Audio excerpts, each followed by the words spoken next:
It's time for bookkeeping, beer, and BS. Let's hit on some marketing stuff here, because that's as a finance nerd,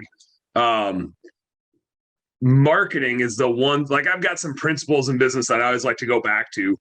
And when I'm working with our bookkeeping clients and they're like, where am I off on my P&L?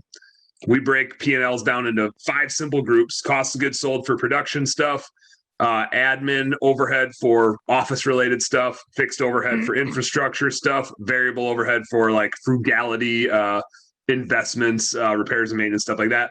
And then marketing is like the 5th bucket, any lead creating investment.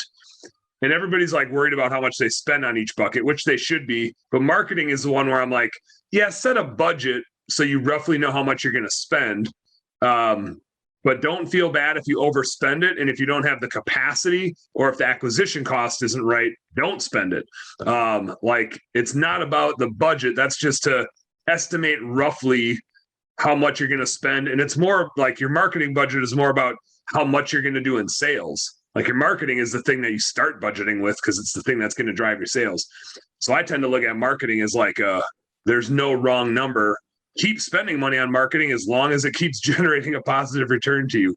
How do you, like, Nathan, when you guys are talking to either clients or prospective clients, how do you help them figure out how much to like spend on their marketing? And I'll get to like where to spend it next, so let's not hit that yet. But like, okay, how do you help them define how much to spend when you're engaging with somebody?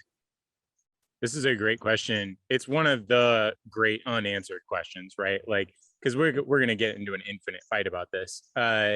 So I had Al Levy. I don't know if you know who he is, but he's the author of the 7-Power Contractor.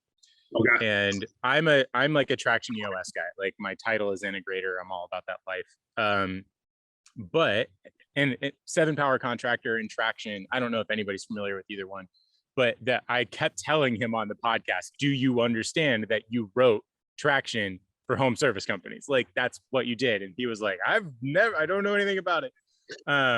He was just trying to avoid a copyright lawsuit on there. Never heard of it. Don't know anything about Traction. Gino Wigman, never heard of him. I have no idea who that guy is. Quit bringing it up. So I asked him about it, and I asked him like really specifically, because he talks about budgeting as being one of the 7 powers, like finances being one of the 7 powers. Mm-hmm. And he basically says, if you're not spending 4% on your marketing, like, you are, but you aren't recognizing it on your P&L. So, because the answer is always, you're going to pay for it. It's a question of time or dollars. Mm-hmm. Right? So it's not a question of whether you're going to pay for it. Because like, you calling your friend, or you answering all those calls that are sort of like referrals, and some of them are good and some of them are not, and whatever. Or you doing those jobs for your friends that's going to get you to the next, right? Like, that's marketing, because you're taking a bunch of your time and you're investing it into your branding, into your reputation, whatever. So you're either going to pay for it with dollars or time. Al basically said, if you're not spending at least 4%, like, you're dead. And realistically, you're going to be spending it because you're probably just doing it with your time. Mm-hmm. Yep. And then the great debate is, assuming that you're at least meeting the baseline, whether it's time or dollars or whatever, then it's a question of how much do you want to grow?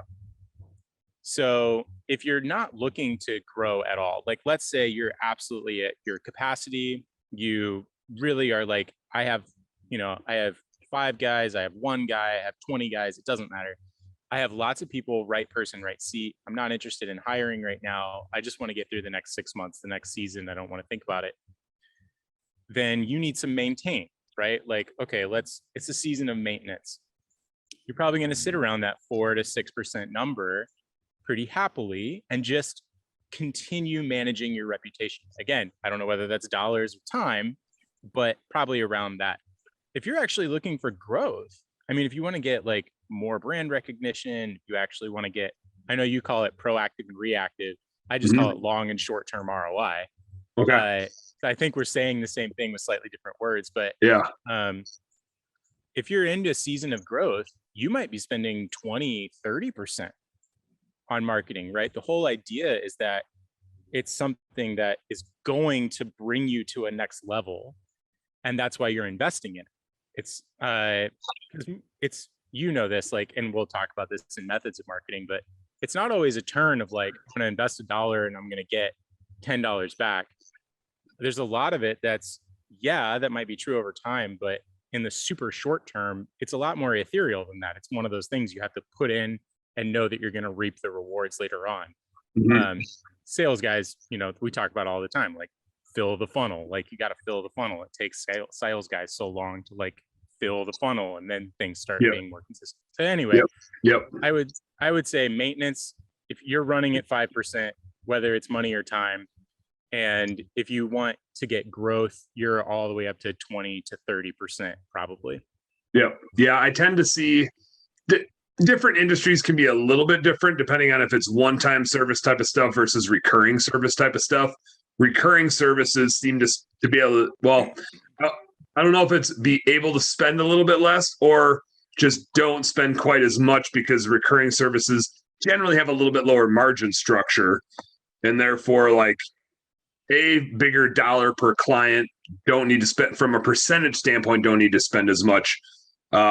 Need to spend, I'm like talking in circles, need to spend more per client, but as a percent of revenue is less, versus one-time services can generally spend a little bit less per client, as a percent of the revenue is more.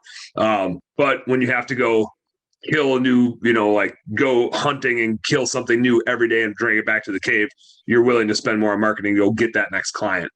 I tend to see from a bookkeeping standpoint, similar to what you said, like 5% you're not growing.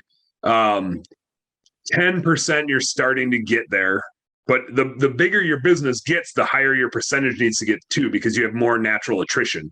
And so people are dying, people are moving, whatever the case is, it helps to be spending more because you have to keep up with just more people leaving.